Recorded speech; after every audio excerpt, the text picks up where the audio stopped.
Well, that's one of the news items that dropped this year, and that's what you kind of expect. What are the tournament circuits going to look like? Pro League, we know what Pro League and ESL. They've made a big deal out of their year, which is fairly spread out, restructuring Pro League, all of that. But Blast also came out with their announcement for what their year is going to look like, and it's the same format. If anybody's wondering, they're not reinventing the wheel or anything. It's spring groups, spring showdown, spring final, fall groups, fall showdown, fall final, and then world final, right? But this is why it comes to mind, is that they are already making that adjustment. They've put the spring showdown and the fall final and the fall showdowns as online events. So not even using the studio environment that they have in Copenhagen and Denmark, where they could bring teams in and at least cut costs because it's not an arena event. They could just call it a studio event and cover that. They're not even going that far anymore. They are going to take that step back and fully hybridize, where they're actually going to have like a 3-tier kind of approach going, where it's going to be in studio for the groups, it'll be online for the showdown, and then the final will be an arena event. Isn't that the same though? They had the showdown online last year too. Did they? Yes. What? Because if you remember, that's why when Vitality lost, it was like slightly shocking, but no one went on about that much, Why did I just completely eliminate that? I think it's a couple of years ago they used to. No, I think the showdown was always online actually, dude. I think was it? Yeah, I think it was. Because I remember we did it online the year that we worked with them, 2020. Even when I was casting it, they were. But the problem with that though, Semmler, is I know why you're confused. That's because that was the first event for Blast that we had to go online with. So maybe you thought it was just because of the online era, but actually since then they kept doing that online even when they went back to LAN. That is true. It made yeah, no, it may very well be that I'm getting completely confused on this, because I've even casted showdowns, but then the players aren't around. Dude, it's such a weird but regardless, point still stands in that they have a hybrid model that they're still exercising. Yeah. So they are. I mean, pretty sure the point could actually cut some more costs. As you're saying, I'll spin it this way: the fact that now, in theory, everything is on LAN, but they don't say great news for 2023. We're going to LAN for the showdown. Plays into the point you're making, which is when you've got something that just makes more sense to make your margins work. Why would you then spend the money to make it on LAN? Like, it actually makes sense to do it online because it's already been online, so people accept it's going to be online, and it's a qualifier for the LAN anyway, so people also feel like it's just an online qualifier. And then, like I say, why spend the money? Why fly them in? I mean, look, I would do it because I want the results to be better, but that's not that. Like, everyone's losing money out the ass in esports, guys. Like, that can't be their number one priority if you're a businessman, I'm afraid. Like, that's the thing I would do, but I'd be giving up the money to do that, wouldn't I? They're not going to do that. They're all losing money. Well, it's I mean, it feels like we're going to see this kind of like squeeze on the entire industry. I think they're really going to be looking at how to reorganize. And if I'm sitting here thinking from a commentator point of view, I'm thinking there may be some house cleaning on the commentary side as well, because one of the hardest things to justify in terms of cost is commentators, in terms of like the high tier 1 commentators and what they charge on a day-to-day, when you can get a Harry and Hugo who will cost less, right? And then you can even go so far down. You can even go down to the guys who are still, fighting to get up and who are willing to undercut every chance that they can get to get a chance at coming in, even though they don't realize that that's hurting them in the long run. If you're a tournament organizer, you could be looking at those guys too and just saying like, maybe it's a time for a tap on the shoulder there. If it really does get down to the squeeze, I mean, we could see all sorts of restructuring going on where costs are going to be looking to get cut every which way, and it's going to come down to whether or not people can adjust to that or not. Like the point that Semmler Anders always used to make? It was actually a long time point of Anders behind the scenes, but it was a very apt point. His point always was, we don't actually have access to the raw data behind the scenes from the TOs. So none of us really can actually even justify whether we are number one or whether we are the one you should hire instead. Or we also don't know, this is real, guys, we don't even actually know what impact having commentators has on the game. Like, we don't actually understand if having Scrawny and Launders, who Blast consider the best, brings that many more viewers or any viewers to having Harry and Hugo. And unfortunately for me, in my opinion, if we don't have that information, it means we can't ever like make a hard play. And my sense actually is it probably doesn't have as big an impact. Like, I think it has a qualitative impact. Like, I will think the casting is worse, but I actually think eventually, Semmler, I think some of the TOs aren't even actually cynical enough. I think some of them are going to realize, wait a minute, if I build you up, but then you become like, we're number one and we charge the biggest rate, then I'm not hiring you next time. I'll take someone else and build them up. Like, because as you're saying, why don't I just drop down to the 4th person? He knows, because he's 4th in line, by the way, he has to give me a discount, and I just save some money. And 99% the same viewers turn up and watch the game and don't even know the difference. And even I'll add in the added benefit, and this is sad if you're a commentator, is because I don't hire you and I hire the fourth best guy, there's even a cross section of the fan base will assume I hired the number one guy. It even works like sort of symbiotically with your fucked up, cynical, margin crushing approach. No, but it's not even. I mean, dude, it's not even cynical in the sense that probably true. It's purely practical, and it's definitely a conversation that I've had in the past where you're doing negotiations. I mean, this is only going to become more of a thing now as the scene is tightening up and it's getting down to ESL and Blast.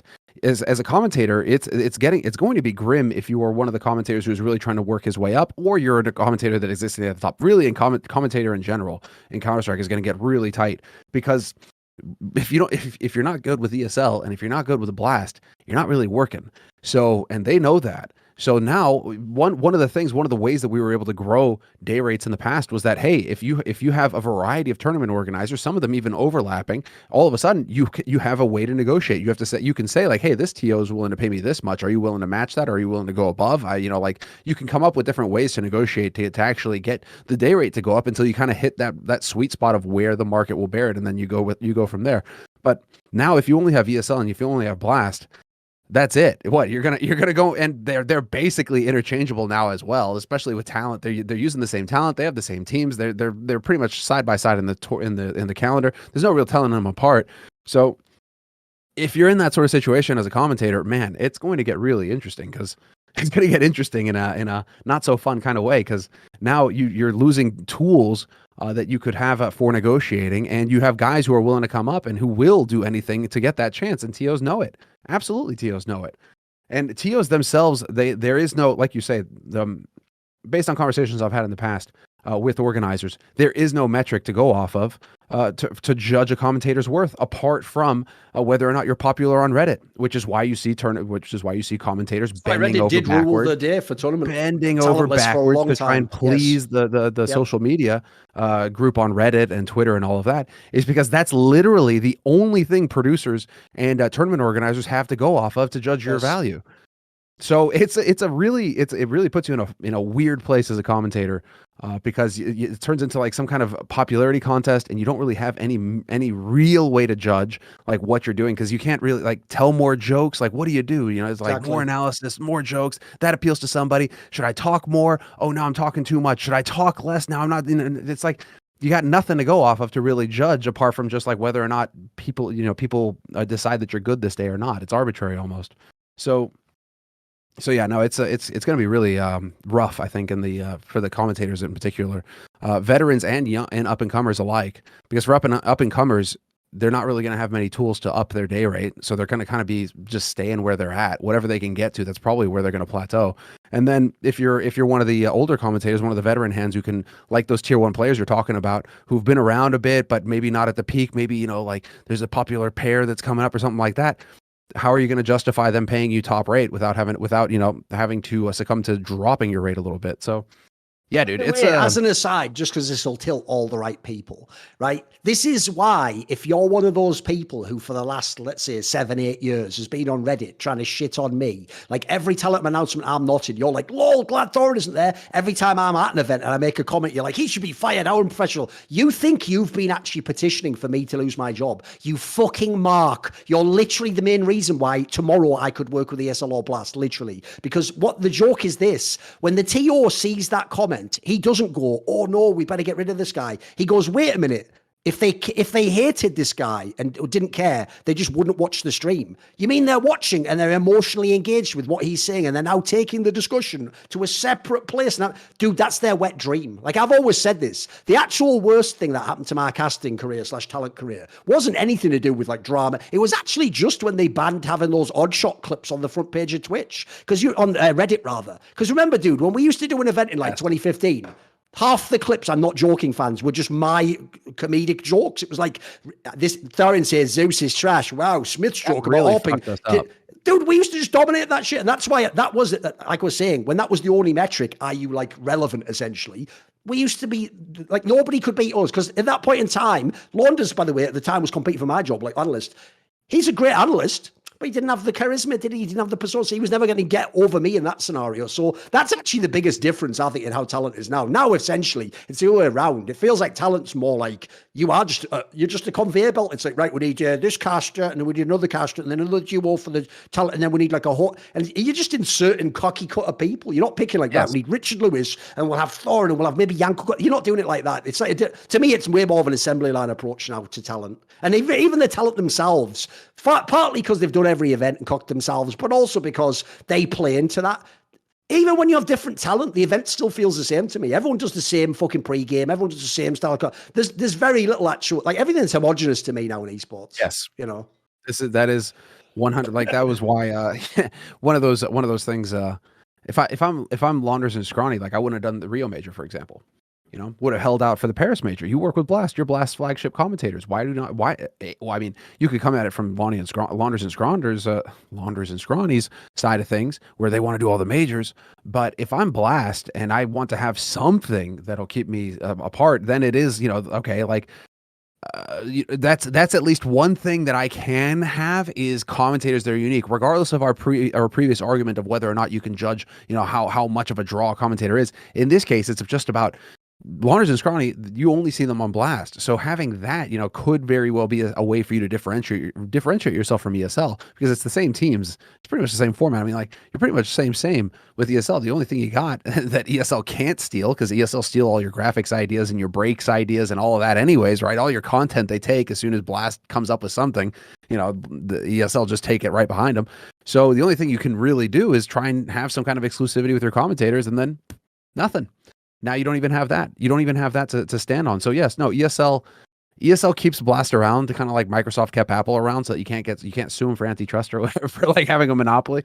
But other than that, you really can't tell the difference between the two TOs now. So. By the way, that is for real the only reason I think the current dynamic exists. That's why I always give that example of the antitrust example. Essentially, as far as I can tell, I think the only reason that the people who bought ESL don't just go, let's complete it, just buy Blast and own Counter-Strike, is because exactly what I just said. Colloquially, the image would be Saudi's own Counter-Strike, and that's one thing Valve will never allow it. So what you have to do is Blast allows you to maintain plausible deniability and be like, no, ESL's just the main player in a scene where they have to negotiate with others. It's like, do they fuck, mate? Like, they get their way every time. Like, look, ESL just gets their part of the calendar, and then Blast has to go, no, it's fine. I'll just have like my group stage here, and then like 2 months later, when no one gives a fuck or remembers why, I'll just do my LAN finals, and then everyone on Reddit, to prove that my format doesn't work, will say things like, but why is OG here? They're not even good. Because 2 months ago on a LAN, they bloody get through, you idiot. Everyone forgets it. So the joke is, like, I don't even get what Blast gets out of this negotiation. Like, for real, I actually think Blast is the stupidest. Are you ready? Here's a fucking quote that'll be on Play GG and on the fucking title of the VOD. I think Blast is the stupidest operator in CSGO, and here's why. Because they are the only people, aside from Flashpoint, who actually could have said, I am going to stand my ground once and for all and fight ESL here instead of slowly bleeding out and becoming a bitch-made vassal of ESL. And instead, they actually chose, no joke, let's just slowly bleed out and become a shitty vassal of ESL. Like, I don't know why they chose that, Semmler, because in my opinion, I'll tie it all in together, they had talent they'd built up that at the time did not work with ESL. There's an exclusive element. They had the best broadcast that everyone said 2 years ago and to this day, best broadcast, and they had like lots of good teams. They had all the big teams you'd want, pretty much. They took that and didn't even try to battle them, dude. They just, every time they were, basically for me, the problem with Blast is it's another bunch of e-sick people. It's a bunch of people like, look, we don't have to fight. Can't we all just get along? I'll tell you what happens when someone reasonable goes, do we have to fight? Can't we get along? Everyone who's reasonable goes, yeah. And then the unreasonable guy goes, no, things my way. And then you go, well, we better get along and give him some of what he wants. And then eventually at the end, he just gets what he wants anyway. That's how the world operates. So, like, it's why, if you don't know, when people go on those tangents of like, why do we have to have war? Because if one person wants one, he wins, you moron. Like, do you not understand the premise that you can't convince everyone to think the same thing? So to bring it back to Blast, like, I actually think, dude, for real, this year is going to be like the end for them, essentially. Because even though they're going to have a major and they're going to run the same circuit again, what's going to be different? Like, how do they solve the problem we all noticed at the end of last year, which is Blast World Finals doesn't even feel like their biggest event. It is always cocked by the Copenhagen Fall Finals. That feels like the true end of the Blast circuit. And then B, why do events like even Fall Finals and World Finals feel nothing like a Kelowna or Katowice? Those are problems for Blast to solve, mate. And so in my opinion, I don't really know how they make up the ground with ESL. If anything, I think ESL just keeps whittling them down. Especially because, as we're saying, we'll tie it all in. ESL's load over the commentators with the major. Then they had them in Kelowna. Like, they've done it all. Like Blast is just the nice guys who were going to slowly lose the game by being too reasonable, I think. I think they, for real, 2 years ago, the online era, by the way, would have been perfect. They would have killed everyone with their online production. They were shitting on ESL at the time. Remember, dude, in 2020, their production was way better. And on top of that, they had like the best talent set. That was when like ESL brought back in that weird one where like Harry and Hugo did it for cheap. Yeah, I'm going to say it, motherfucker. Dispute me publicly if you want. They did it for cheap, which meant you didn't have the best commentators commentate the game. And then who were the fucking analysts? It was bloody Yanko and Kassad. But back when people actually were hated on Yanko and Kassad because Yanko had been a coach and failed, and then Kassad, people just didn't like Kassad back then for some weird reason. Whatever. Yeah, true. They also didn't. He hadn't established himself. So the joke is that was the moment where if you were going to battle him, you battle him then. Now it's just too late now. You've already lost like 4 battles in the war, you know. Like, yeah, I feel like for Blast, it's a great product, but I just don't know where they win. What's a win for them? What's the off-ramp that makes them number one? There's nothing as far as I can tell, right? What do they do? I don't even, it's like, what, come up with a new UI? Yeah, dude, it's almost on that level because they've given up every other advantage. They had everything. Like, they actually had the UI. They had the UI. They have the best UI already, though. You can't really improve on it. No, I agree. I think it's like. By the way, I've mentioned this many times before, but that's one area I think I have an eye that other people don't. I've told the fucking Flashpoint people for event 1, can we please have the radar like they do? No one does the radar like Blast. Every other TO still does it where I have to go number 6. Oh shit! Oh, it's broken. Oh, too late. He's already dead. Like, what is that? That's the least intuitive shit of all time, guys.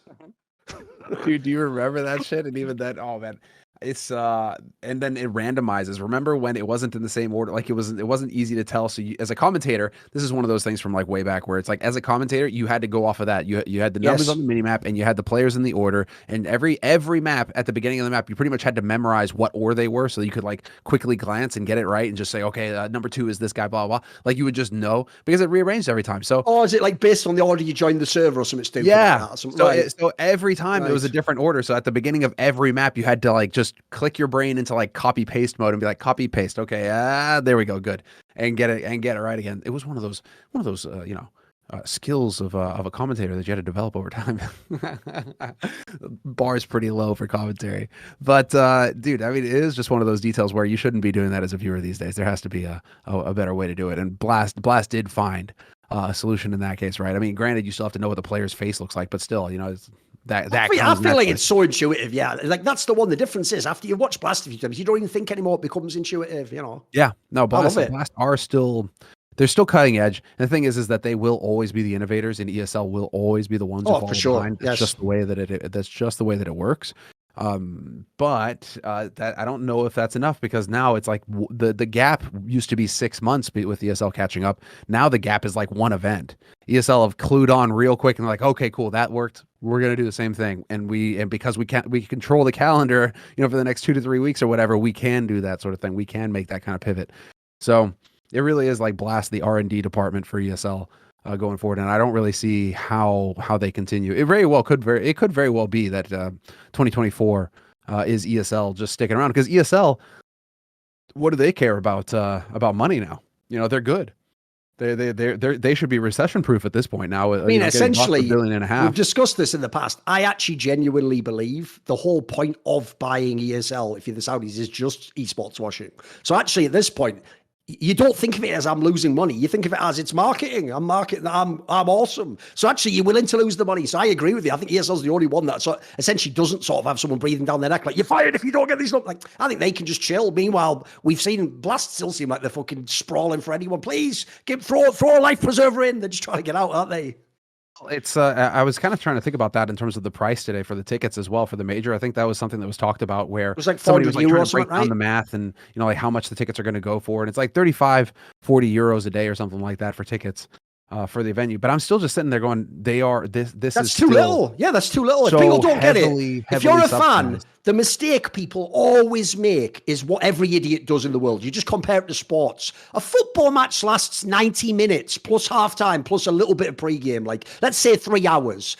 The 35 euros you're paying to go to this major, you're going to get, I'm going to guess, like 8, 9, 10 hours of actual live. And it's it. That is insane. That's like if instead you went to the football match and 5 games happened. Like, and by the way, spoiler, the football match cost hundreds and hundreds of euros in comparison. Because you know, that's one thing that fans do in the modern day, where they sort of, they just judge it and go, like, what a rip-off. It's like, the joke is we're not paying enough. It's a bit like that story. You know, every time a team like a G2 brings out a new jersey, fans always click it and go, look at the bloody shipping there. It's like 20. Yeah, because it's not in TK Maxx at your fucking city, you moron. There haven't been other components that took care of some of the costs of that. So they're shipping it from their headquarters or like a depot to your house. So you know what's great, guys? You know when that jersey costs 40 euros plus 20 euros shipping, and you go, what a rip-off. They make fuck all money off those, you moron. It barely even justifies itself. The joke is everyone in esports thinks this is overpriced. It's underpriced. Like, this is even something we had the other day on the Four Horsemen. When I was talking on the Four Horsemen, we had Tommy on as our guest because obviously he's like it was about finance in the industry, and obviously he's like the expert on that. If people don't know, he literally used to work for literally JP Morgan in London as an investment banker,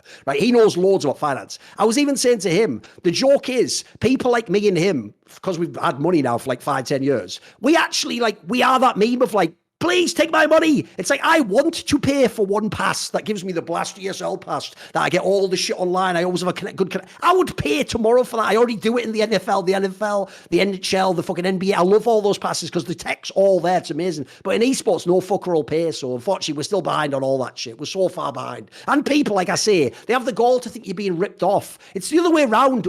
Are you ready for a great statement? We, the fans of Counter-Strike and esports, are essentially, yeah, they're doing it to themselves. But effectively, we're ripping all the other companies off. We're getting them to give us enormous, like, giant events in stadiums, production, and then at the end they just go, have it for free, just watch an ad. And then what do? Watch an ad. Block. Get me an ad block now. That's what esports people are like. We're just so rancid, it's unreal, isn't it? It's really it's still a miracle to see like that these organizations have survived at all, given the cost involved. And that is the thing. It's like, do you think that if given the choice, is Blast going to Abu Dhabi for their fucking world final? Absolutely not. But Abu Dhabi is probably comping every single cost. They're probably not paying anything to run that event in that area. So free event essentially as far as Blast is concerned, apart from obviously some of the costs on their side that they have to cover, but probably most of it is getting covered. It's the same thing here in Paris. It has to be, for them to be offering this event at that price, it has to be so heavily comped by like the tourism board of Paris to try and get some people to come into that shithole city. Like, they have to do something to get people there. And so they must be paying through the nose to cover costs for Blast, especially given how much it must cost to rent a stadium arena. It's like you say, it's like a football match. You're running the thing. I mean, it's going full bore for like 3 hours or something like that, right? And then the then the stadium kind of winds down and then costs become reasonable. Dude, if a full day of esports goes for like 8, 9, 10 hours or whatever, the whole thing running full bore, I don't even want to imagine what the fucking energy bill costs, let alone security and all the other shit that you got to do, to make an event run. Like, the costs are enormous running these events.